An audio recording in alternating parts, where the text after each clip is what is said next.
विश्वं दर्शनं दृश्यमानं तुल्यं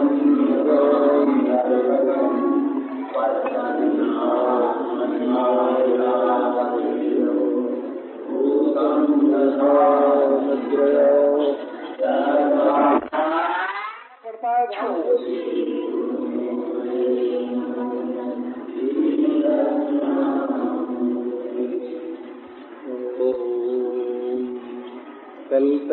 कल्पप्रसूनाप्लुतं वस्तु प्रस्तुतवेणुनादलहरी निर्वाणनिर्व्याकुलं स्रस्तस्रस्तनिरुद्धनीविलसत् गोपी सहस्रावृतम् हस्तन्यस्तनतापवर्गमखिलो दारं किशोराकृति।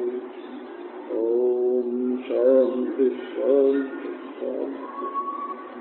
इस भूतिजलसायां का प्रिय सत्तुरादाः कपटरुचिरः शत्रु विजृम्भस्य यास्युः चरणरजौपास्ते यस्य भूतिर्वयं का अपि च कृपणकक्षे युत्तमश्लोकशब्दः विसृज्य शिरसि पादं वेद्म्यहं चाटुकारैः रनुमयविंशस्ते भीत्य स्तौत्यैर्मुकुन्दा स्वकृतैः विसृष्टा पत्यन्यलोकाः व्यसृजदकृतचेता किं नु सन्धेयमस्मिन् विसृज शिरसि पादं वेद्म्यहं चाटुकारैः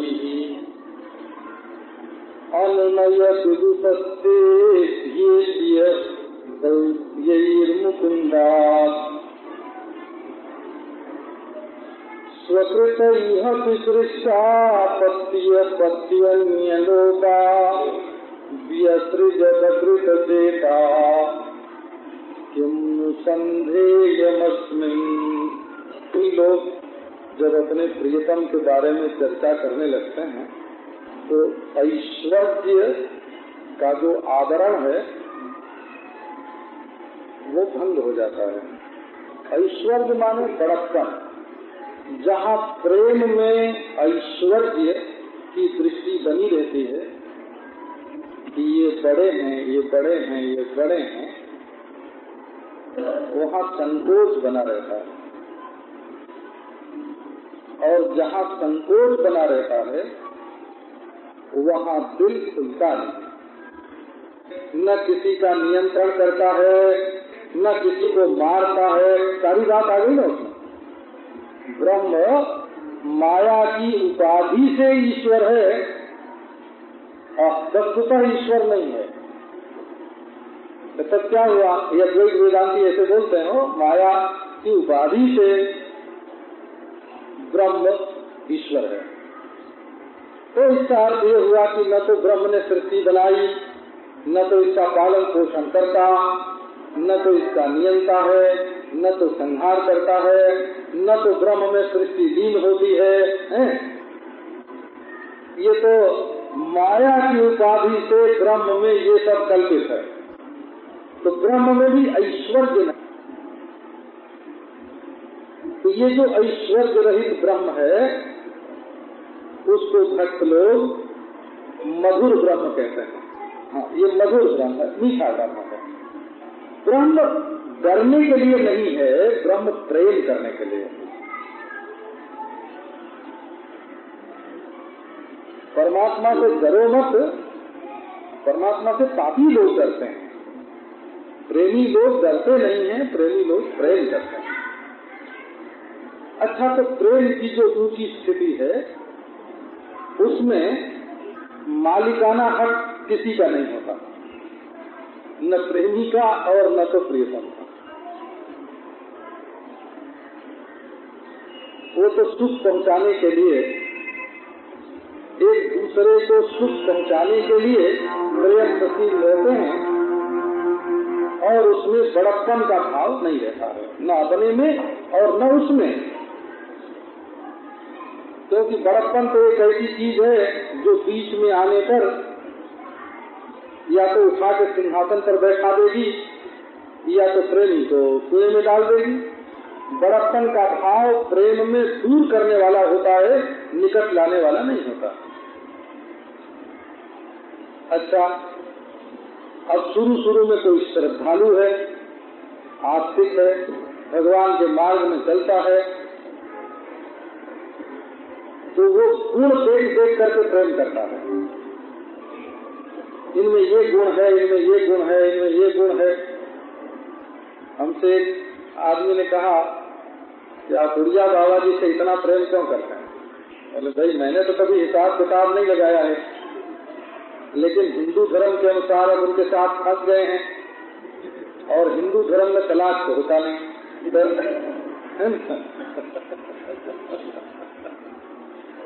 असल उनको कभी तराजू पर नहीं तौलते हैं, उनके एक तो गए ना।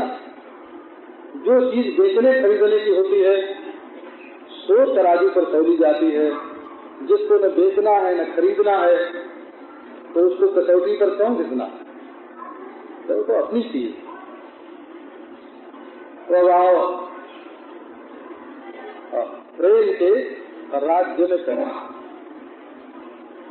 आप जानते हैं श्री कृष्ण से सब प्रेम करते हैं, ऐसा नहीं है जो कृष्ण से प्रेम न करे।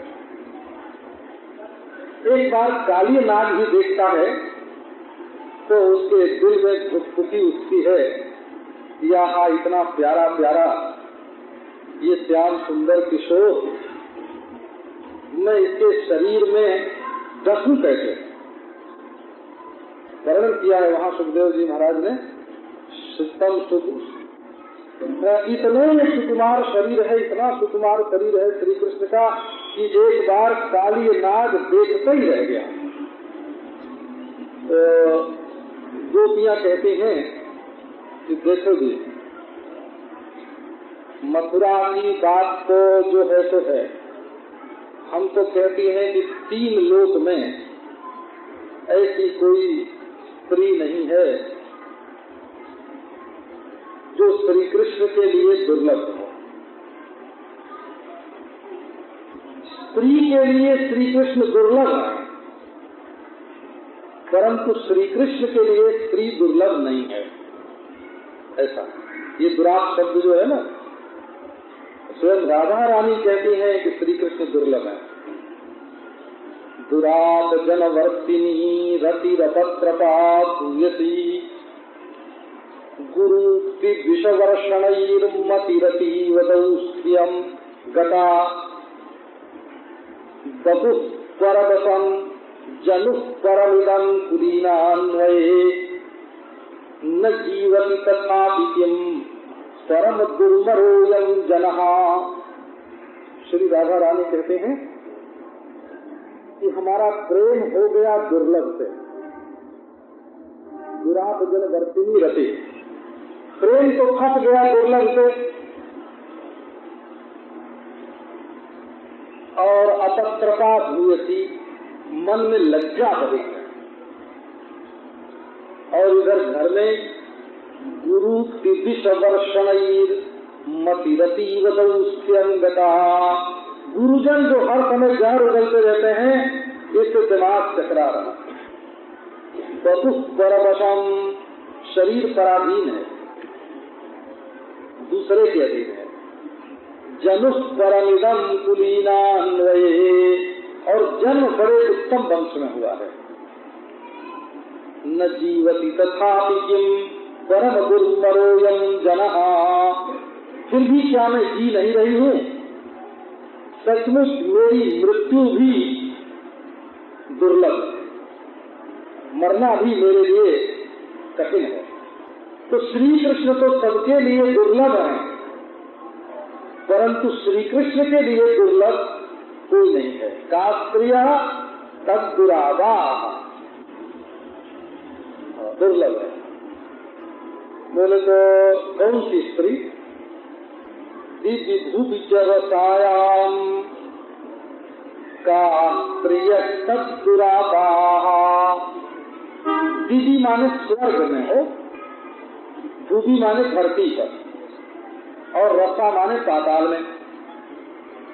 इसका अर्थ हुआ कि सत्व गुण की प्रधानता से देवता, रजोगुण की प्रधानता से मनुष्य और तमोगुण की प्रधानता से पाताल में रहने वाली। और च का अर्थ है गुणातीत। और दिवी माने जागृत में, दिवी माने स्वप्न में। दिव माने स्वप्न होता है। दिव क्रीड़ा, विजिगीषा, व्यवहार, द्युति, स्तुति, स्वप्न।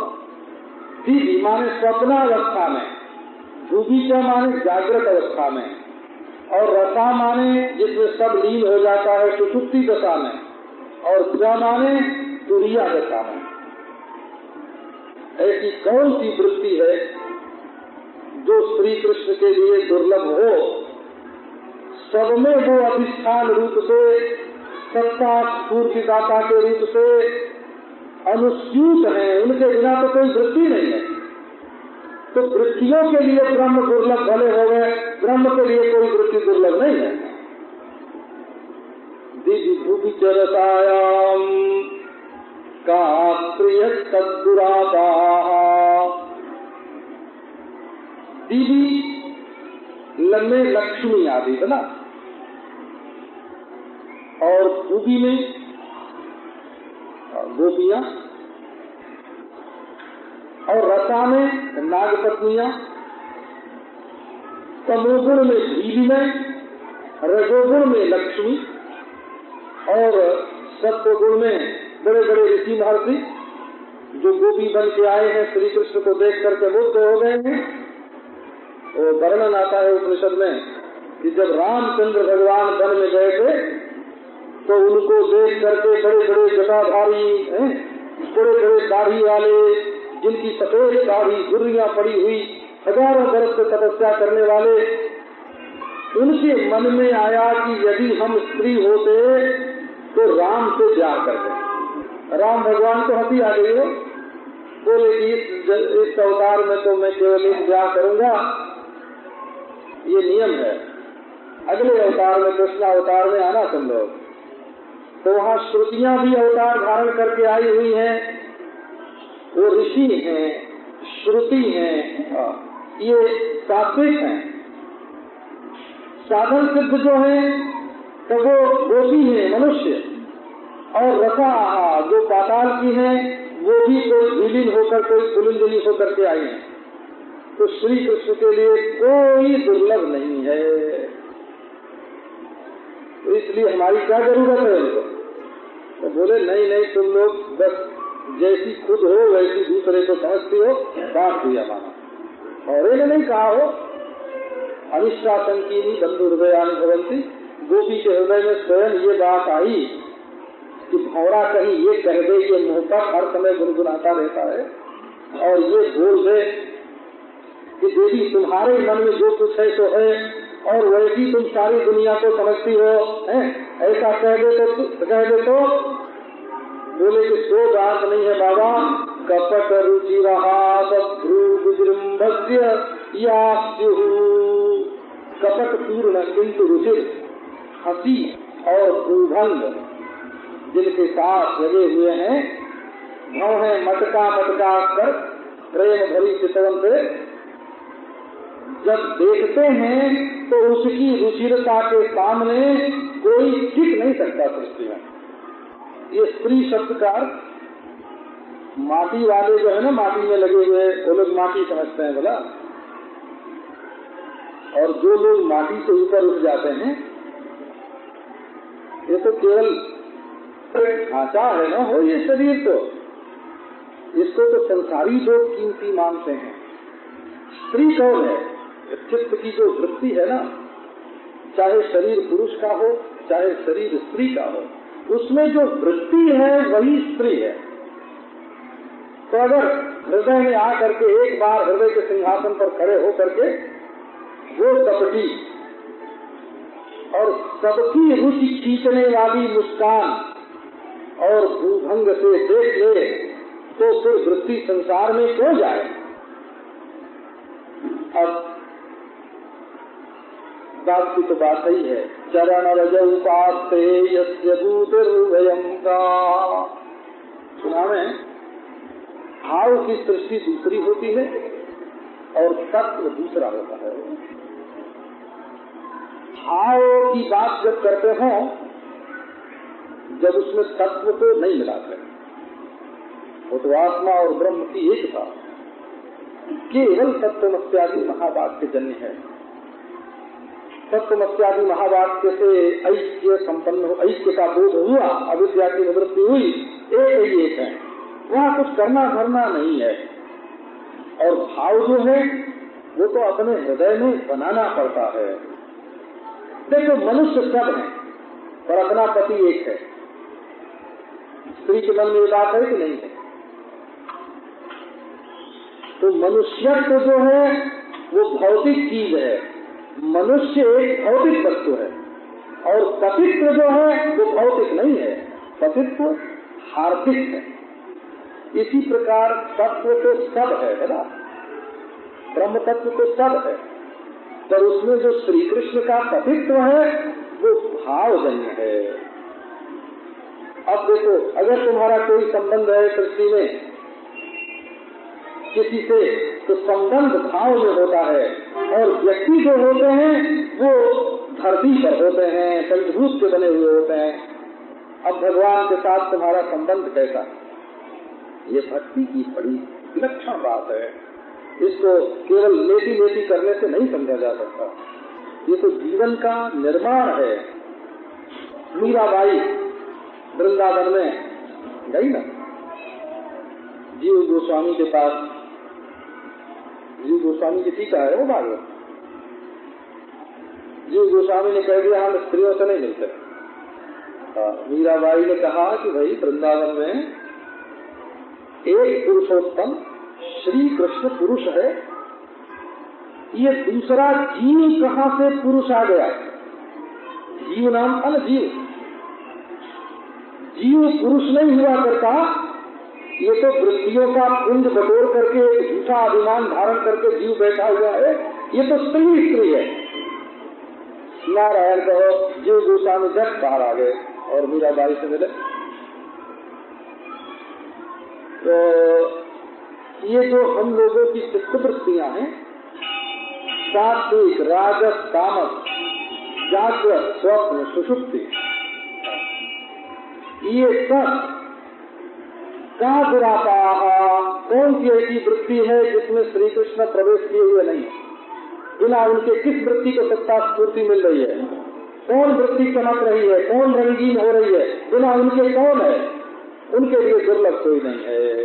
परंतु कोई वृत्ति चाहे कि हम पकड़ लें तो दुर्लभ है। अब देखो दूसरे ढंग से इसकी व्याख्या आपको सुनाते हैं। भजन करो, अपनी चित्त वृत्ति को परमात्मा में लगाओ। बोले तुम कहते हो कि वेद में परमात्मा का वर्णन है, प्रकृति का वर्णन नहीं है, परंतु वेद में तो कर्मकांड का वर्णन है। बोले हाँ है, कर्मकांड का वर्णन तो जरूर, परंतु वर्णन चाहे कर्म का हो, चाहे उपासना का हो और चाहे योगाभ्यास का हो, दीदी भूवि च रसायन, धर्म का जो वर्णन है, उपासना का जो वर्णन है, उपासना का वर्णन है वो दिव्य है, इष्ट को लोक में ले जाने वाला। धर्म जो है तब वो धरती को सुधारने वाला है, और योगाभ्यास जो है वो लीन करके रसा में विलीन करने वाला है। तो श्रुति चाहे कोई भी हो, का प्रिय सदुरापा, सब ब्रह्म का ही निरूपण करती है। का सदघन चिदघन आनंद घन ब्रह्म निरूपणात्मिका प्रिय श्रुतय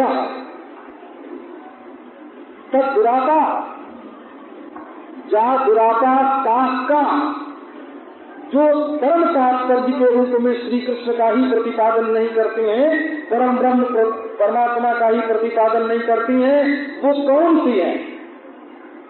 ऐसी कोई श्रुति नहीं है एक भी। चाहे वो देखने में तमोगुणी वर्णन कर रही हो, चाहे रजोगुणी वर्णन कर रही हो, चाहे सत्वगुणी वर्णन कर रही हो, वो ले जाती है सबको वही। सकाम को भी वही, निष्काम को भी वही, अंतर्मुख को भी वही, बहिर्मुख को भी वही। सारी स्त्रियां जो हैं वो मान सारी श्रुतियां जो हैं वो परम तात्पर्य रूप से परमात्मा का ही प्रतिपादन करती हैं। अच्छा, परंतु उसको तो कहते हो कि वो शब्द से अगोचर है, अविषय है शब्द का, न उसका कोई नाम है, न उसकी कोई जाति है, न उसमें कोई क्रिया है, न उसमें कोई गुण है, न उसमें कोई संबंध है, तो वर्णन कैसे करेगा कोई? बोले अजी वर्णन करवाने के लिए ही तो उसमें कपट रुचिरहास विजृंभस्य, ये माया जो है ना, माया ये क्या है?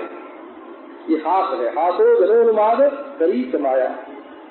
ये जो ब्रह्म का हास है, हंसी है, उसका नाम माया है।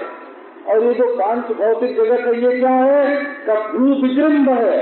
श्रीमद् भागवत में जहाँ वर्णन किया गया परमात्मा की भौहों का संचालन ही ये सृष्टि है और उनकी हंसी ये माया है। तो बोले भाई यद्यपि उसमें न माया है न सृष्टि है, फिर भी कुहक से कपट से। पहले श्लोक में कुहक शब्द का प्रयोग है, घामना स्वेन सदा निरस्त कुहकम। वो अनिर्वचनीय परब्रह्म परमात्मा ये माया रूप और सृष्टि रूप जो अपना कपट पूर्ण रूप प्रकट किया है और जिसमें लोग फंस जाते हैं, इस उपाधि को धारण करके जब वो प्रकट हुआ है तो सारी श्रुतियां उसका वर्णन कर लेते हैं। उपाधि वर्णन द्वारा, उपाधि के वर्णन के द्वारा उपहित में फलवती हो जाती है। तो किसी ने कहा कि देखो वो आँख कैसी सुंदर है, तो वो हाथ कैसा सुंदर है, तो वो पाँव कैसा सुंदर है, और सब मिला करके क्या हुआ, तो वो व्यक्ति कितना सुंदर है। तो हाथ पांव तो एक अंग है ना, एक ही अंग का वर्णन करके संपूर्ण का वर्णन कर दिया। इसी प्रकार परमात्मा ने ये धरती कैसे बनी, ये समुद्र कैसे बने, ये सूर्य चंद्रमा ग्रह कैसे बने, ये आकाश कैसे बना, ये ब्रह्मलोक कैसे बना, गोलोक कैसे बना, वैकुंठ लोक कैसे बना, स्वर्ग कैसे बना, ये देखो ना तटस्थ लक्षण के द्वारा, जन्माद्यस्य यतः आदि के द्वारा उसमें जो कल्पित उपाधि है उसका वर्णन करके सारी श्रुतियां हो, तो सारी श्रुतियां परमात्मा का ही वर्णन करती हैं। तो अच्छा, तब तो फिर माया उसमें है ना, ये तुमने कहा। माने कर्म में वेद का तात्पर्य नहीं, उपासना में वेद का तात्पर्य नहीं, योग में वेद का तात्पर्य नहीं, सोपाधिक परमात्मा का वर्णन वाक्यार्थ के रूप में करके संकेत वृत्ति से, लक्षणा वृत्ति से संपूर्ण श्रुतियां परमात्मा को लखाती हैं। चरण रज उपास्ते यस्य भूतिर्वयम् का। अच्छा जी, माया तुमने ये वर्णन किया कि परमात्मा में माया है। इंद्रो माया भी गुरु रूप माया भाषे जीवेश करोति, माया है। बोले नारायण वो माया कहाँ है? तो दूसर माया कहाँ है? चरण रज उपास्ते, एक चरण के धूली कण की उपासना कर रही है। पादोस्य विश्वाभूतानि त्रिपादस्यामृतंगिरी, परमात्मा के एक पाद में सारी सृष्टि, वही तो माया है ना। त्रिपादस्यामृतंगिरी, ये माया तो चरण रज की उपासना कर रही है। बोले कि अच्छा श्रुतियों तुम क्या माया से भी बड़ी हो? बोले मैं प्रेम कहा, हम भी क्या है परमात्मा के स्वरूप में, हम भी कुछ नहीं है।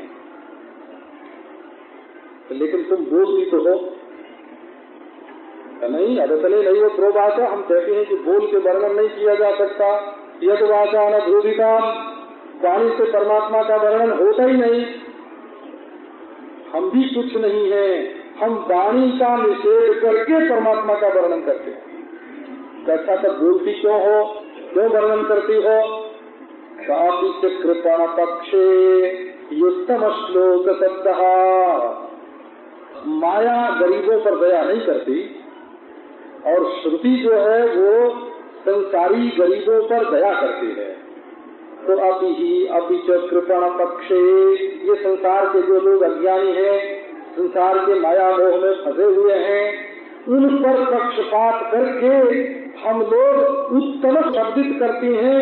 माने केवल लोगों का ज्ञान निवृत्त करने के लिए कृपा पर्वत होकर के हम परमात्मा का वर्णन करती हैं। वस्तुतः परमात्मा वर्णन का विषय नहीं है और हम श्रुतियों का परम तात्पर्य कर्म में नहीं, उपासना में नहीं, योग में नहीं, त्रिपाद में नहीं।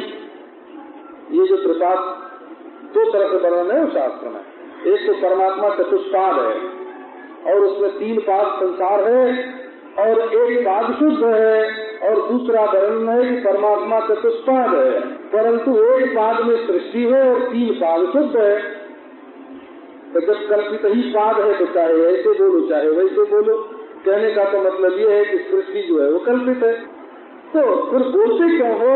तब बोलते हैं केवल संसार के दुखी लोगों को समझा करके इस अविद्या के बंधन से मुक्त करने के लिए। अब फिर लौट चले हैं।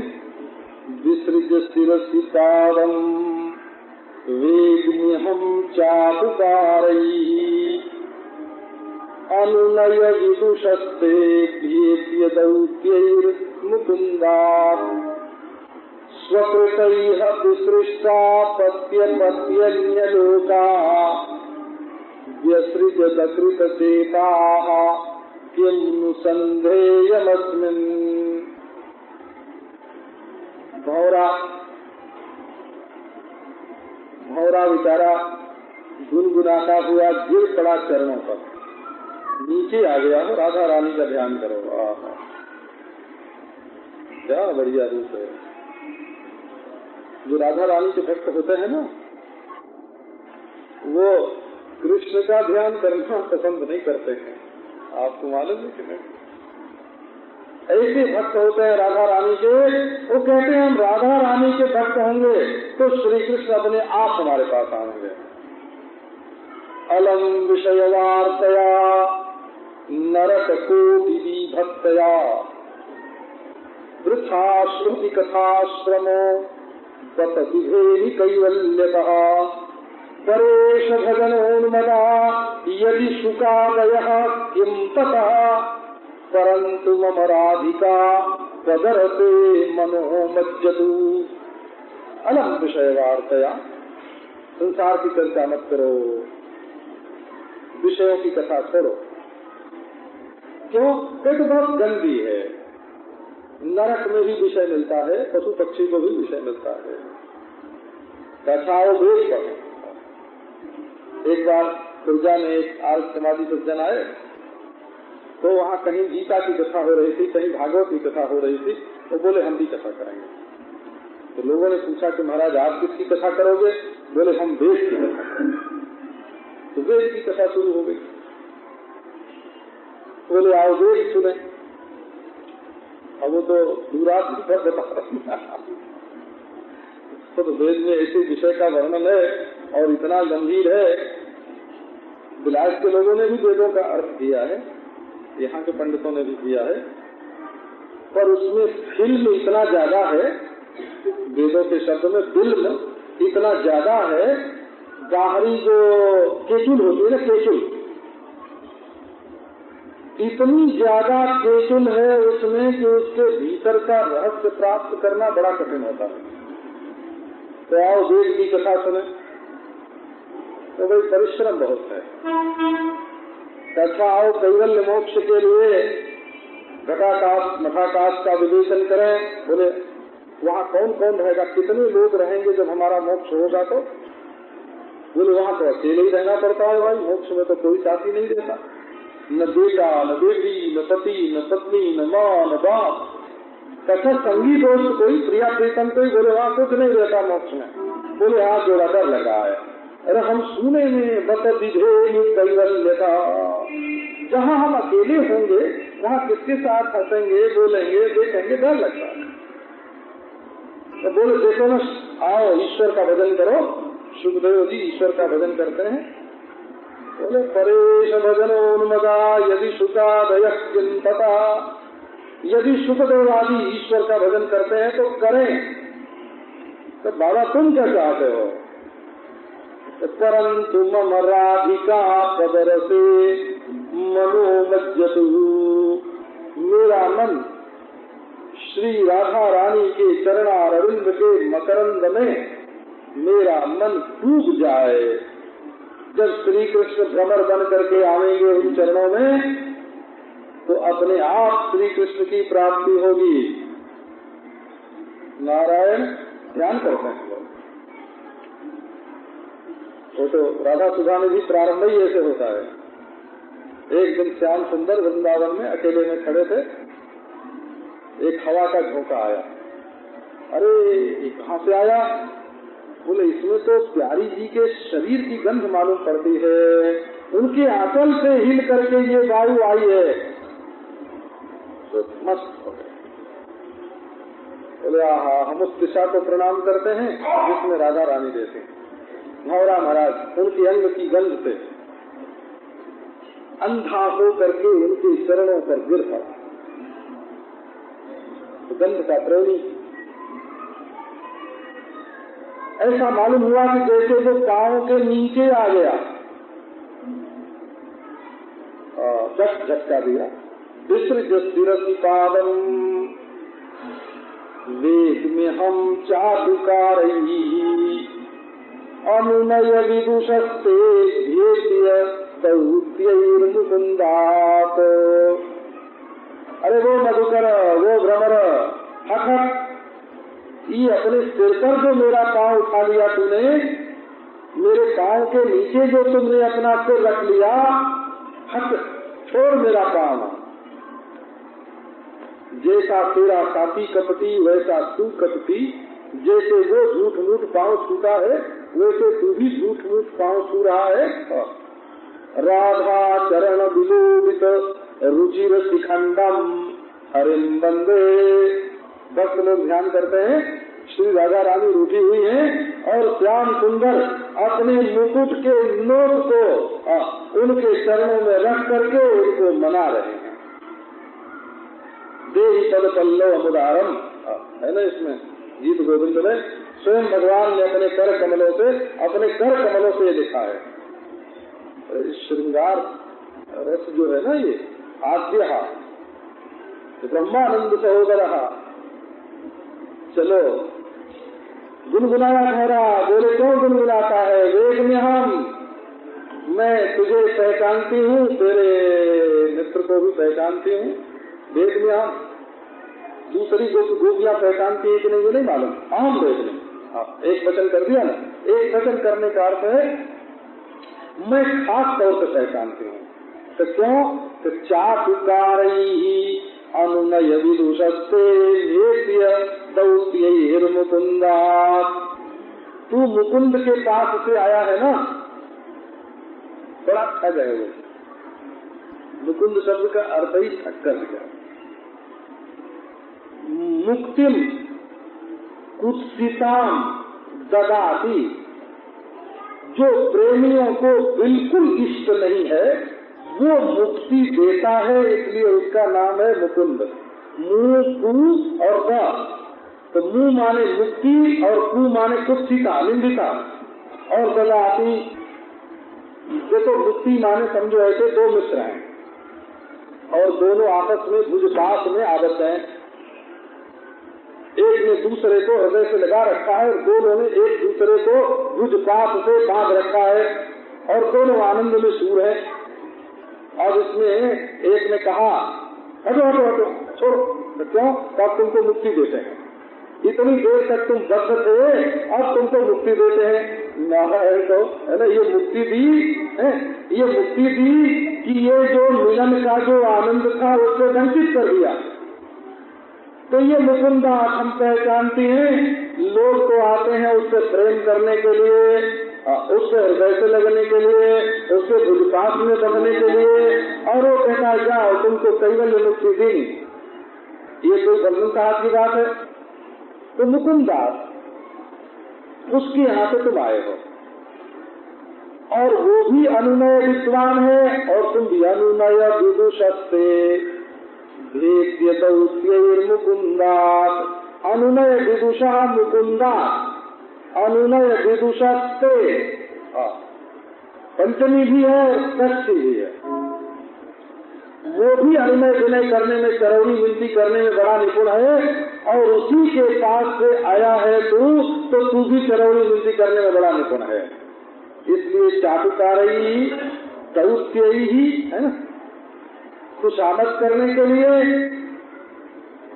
और अपना दूत कौशल दिखाने के लिए तू बारंबार मेरा पांव छू रहा है, हट हट छोड़ दे। तो श्रीमती जी हमारे मित्र पर और रुष्ट हो गई हैं। वहां से भेजते समय श्याम सुंदर ने मुझसे कहा नहीं कि राधा रानी रूठी हुई है, नहीं तो मैं आता ही नहीं, मैं तो कह देता कि तुम ही जाओ बनाओ। अब यहाँ आने पर मालूम हुआ है कि आप तो नाराज हैं, तो आओ आओ संधि करा दें, हमको तीर्थ मान करके, हमको बीच विचैती करने वाला मान करके आप दोनों संधि कर लीजिए। वैसे शास्त्र में लिखा है कि पति पत्नी में झगड़ा हो तो तीसरे को बीच विचैती कभी नहीं करनी चाहिए बोला, क्योंकि वो मारा जब वो तो 2 घंटे बाद मिल जाएंगे है ना, और वो बीच विचैती करने वाला इधर उधर दोनों से जाएगा, वो आपस में बात करेंगे, हमसे ये कहा हमसे वो कहा, दोनों आपस में मिल जाएंगे, और बीच विचैती करने वाला पति पत्नी आपस में मारपीट करते हो तभी नहीं छुड़ाना उनको, क्योंकि उनकी मारपीट भी उनका प्रेम को ताजा करने के लिए एक युक्ति होती है ना, उसके बाद खूब प्रेम करते हैं। तो ये बीच में पड़ना बुद्धिमानी का काम नहीं है बोला। तो बोले कि हमको बीच में कर लो और संधि कर लो, सुलह कर लो दोनों। घर गृहस्थी में जब सुलह रहे, शांति रहे तो बहुत आनंद आता है। बोले अरे भ्रमर, तू उससे संधि करने का संधि दूत बन करके आया है। स्वकृतैः दुष्टृष्टा पत्य पत्य अन्य लोका, उसके लिए हमने इस संसार में क्या नहीं छोड़ा, संतान छोड़ी, पति छोड़ दिए, दूसरे लोगों को छोड़ दिया, अपत्य पति और अन्य लोग सबका विसर्जन कर दिया, जान देव गणाप कर दे। हे पतिदेव आप देवता हैं ठीक है, हे पुत्रदेव आप पालनीय है ठीक है, हे अन्य लोगों आप आदरणीय है ठीक है, लेकिन हमने आपका विसर्जन कर दिया, पार्थिव पूजा कर ली और आपका विसर्जन हम आप लोग पधारिए, उसके लिए हो सब कुछ छोड़ दिया। एक उसका अस्त्र, एक उसका अवलंब, एक चारा, उसके सिवा दूसरा कोई नहीं। परंतु उस अकृतज्ञ ने अकृत चेता, क्या बात करें निगुरा, अगर कोई उसका गुरु होता ना तो हम उससे जाके शिकायत करते हैं कि तुम्हारा चेला ऐसा करता है, तो उसका गुरु जरूर जान देता। लेकिन अकृत चेता, उसने किसी गुरु से तो ज्ञान पाया ही नहीं है, अब शिकायत भी करे तो किसके पास? निगुरे का ज्ञान अकृत चेता, अकृतज्ञ, उसको मालूम नहीं हम उससे कितना प्रेम करते हैं, उससे कितना प्रेम करते हैं इसका उसको पता नहीं, जिसके लिए हमने सब छोड़ दिया। और गंगा लहरी में बड़ा सुंदर है,